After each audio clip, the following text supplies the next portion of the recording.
Le pont Wilson à Tours, qui supportait jusqu'à présent une partie du trafic de la Nationale 10, le pont Wilson s'est effondré aujourd'hui dimanche. Une troisième pile du pont Wilson s'est enfoncée cet après-midi à 16 h. Le pont est maintenant détruit sur plus de 70 mètres. Un reportage de Jean-Pierre Gauthier et un commentaire de Jean-Paul Fleury.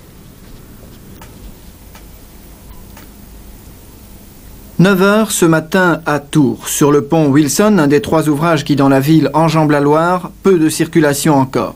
Soudain, les pêcheurs et les passants aux alentours entendent un grondement sourd. Une des arches du pont est tout simplement en train de s'affaisser en entraînant une partie du tablier dans sa chute. J'ai vu brutalement cette partie du pont descendre un petit peu. Évidemment, je n'ai pas vu tomber l'autre partie que je ne pouvais pas voir, mais j'ai vu les pierres dégringoler dans l'eau.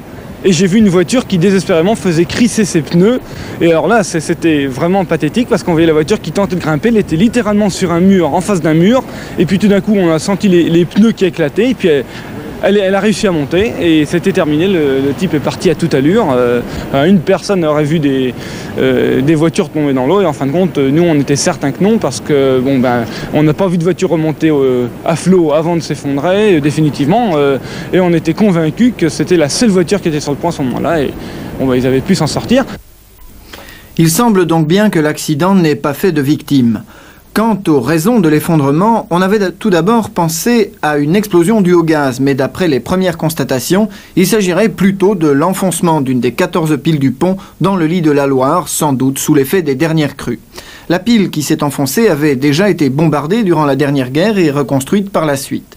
Vers 16 h cet après-midi, une autre pile s'est effondrée, entraînant dans sa chute une 50aine de mètres de chaussée supplémentaires. Actuellement, 3 des arches du pont Wilson sont détruites et les pierres continuent à se détacher du tablier. Outre l'interruption de la circulation, l'accident a entraîné la rupture des canalisations d'eau, de gaz et des réseaux électriques et téléphoniques qui desservent le centre et le nord de la ville. Heureusement, la situation a pu être rapidement reprise en main et seule l'alimentation en eau semble encore poser quelques problèmes actuellement.